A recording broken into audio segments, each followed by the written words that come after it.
toward the top of the hill on the left-hand side, there's a few cheetah laying down. We're going to come up closer to them here in just a couple seconds. And we should be able to see them a little more clearly. Cheetah, though, are the world's fastest land animal.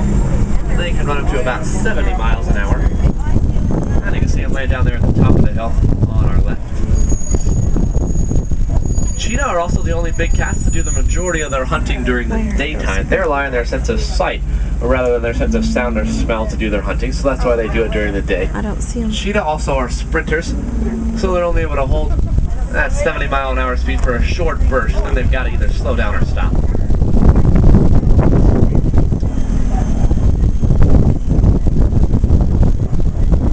And as you keep moving down around this corner, you can see the rock formation here, just called it Kobe. It's real popular to hang out for lions like that one that's right down there in the tree on the far right of the Kobe. That's a male. Contrary to popular belief, though, it actually is the female lion that does most of the hunting for the pride. The male there will stay back and try to protect the rest of the pride, and like most cats, the lions are real big fans of sleep. They'll do it for up to 20 hours out of the day. And you're especially likely to find lions sleeping at night because during the day, they do most of their hunting at night. So during the daytime, lions typically will just sleep and rest, trying to kind of save up their energy for later when they go out on their hunt. And a lot of times they're pretty good at hiding when they're trying to sleep, so it's always cool when we get a good view of one like we just did there during the daytime.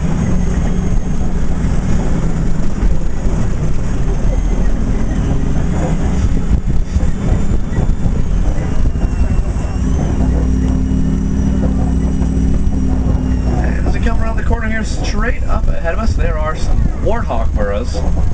Now, warthogs are the largest burrowing animals in Africa, and they can charge up to about 30 miles an hour. And when a warthog goes into its burrow, it likes to go in backwards. That way, its tusks will face out, and it will be able to protect itself from any intruders that might try to come into its burrow. There's also a few more ostriches up here on the left-hand side, along with some addax. Now, these addax here are desert animals. They get almost all the moisture they need from the food they eat. And those addax actually live just about their entire life without drinking any water at all.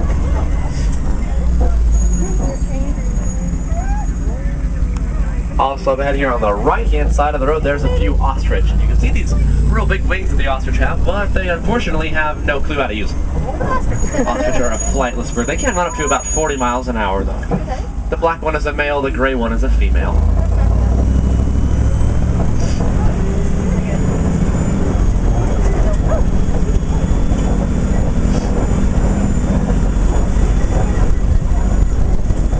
Hopefully these gates here are going to be open. I've got something pretty cool to show you if they are. Oh, they're open. Alright, we're in luck. We're here now. We're not technically supposed to go back here, so just don't tell anybody, alright? But it's really cool.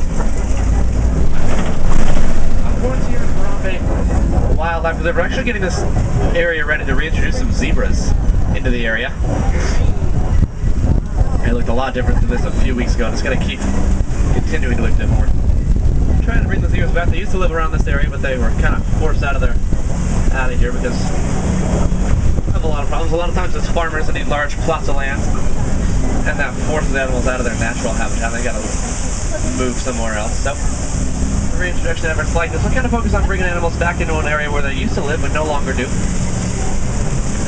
And we're going to continue working on this area for a while and get it ready for some zebras. We'll hopefully be able to reintroduce them here soon. You can see a lot more work being done. Kind of up around this way.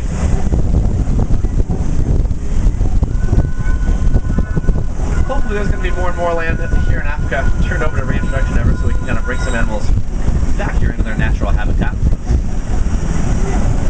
We also around this area have been having some issues with poachers and illegal hunters. You can see over there some of their camp is up behind. We took care of the poachers now, but we still just trying to get rid of their camp like that one over there. And we're almost back to another really cool area here at Harambe. It's called the Pangani Forest Exploration Trail. It's put together by some of our boards and some of the research students that we have here at Harambe.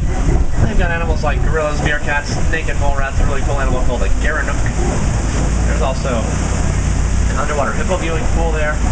There's more okapi there. It's actually a gorilla rehabilitation center. And it helps you to see a lot more animals that born out here on the reserve today. So I'm going to drop you off back at that same warden post that I picked you up at.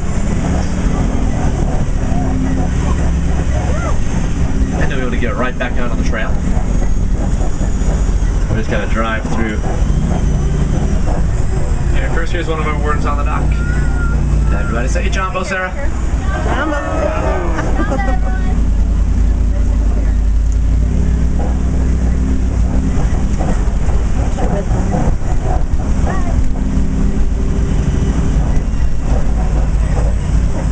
Now we're going to get a little bit of a behind-the-scenes tour here of Kilimanjaro Safaris. You're going to get to see the bottom of a bridge. It's really cool.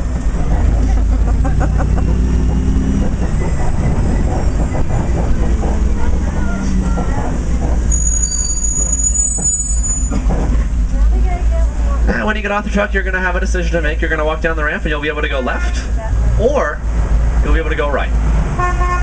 If you go left, it's going to take you onto the Pangani Trail. You'll be able to see all those animals that I talked about, along with lots more. They've got a bird aviary there too.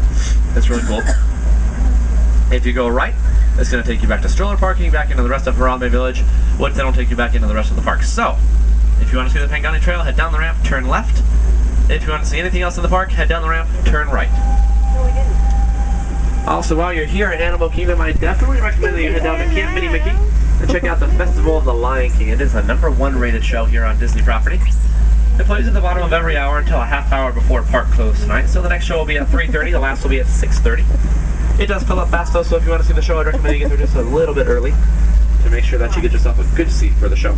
Amanda. Also, if you want to see some more animals while you're here at Animal Kingdom, you can head over to Asia and see the Maharaj Jungle Trek.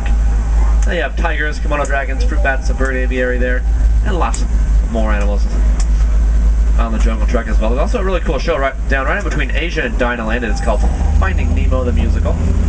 This is exactly the same as Finding Nemo the movie, except condensed in a musical form. There's one show left today of Finding Nemo. It is at 5 o'clock. And like the Lion King, it does fill up pretty quickly, so I'd get there a little bit early as well to get a good seat for the show.